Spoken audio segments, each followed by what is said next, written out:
కొంతకాలంగా వరుస పరాజయాలు ఎదుర్కొంటున్న మాస్ మహారాజా రవితేజ మాస్ జాతర సినిమాతో కంబ్యాక్ ఇవ్వాలనుకుంటున్నాడు.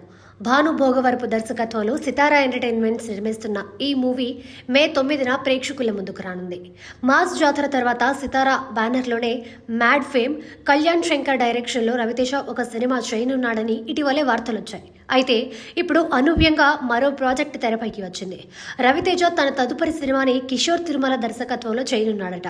ఒకప్పుడు రవితేజ సినిమా అంటే ఎంటర్టైన్మెంట్ గ్యారంటీ అనే పేరు ఉండేది. ఆ ఎంటర్టైన్మెంట్తోనే ఎన్నో హిట్స్ అందుకున్నాడు. అయితే కొన్నేళ్లుగా ఎంటర్టైన్మెంట్ తగ్గించిన మాస్ మహారాజా రవితేజ ఇప్పుడు మళ్ళీ ఆ వైపు అడుగులు వేస్తున్నట్లు తెలుస్తోంది. సంక్రాంతికి వస్తున్నాం టైప్ ఒక మంచి ఫ్యామిలీ ఎంటర్టైనర్ కథను బీవీఎస్ రవి దగ్గర తీసుకొని రవితేజతో సినిమా చేయబోతున్నాడట దర్శకుడు కిషోర్ తిరుమల.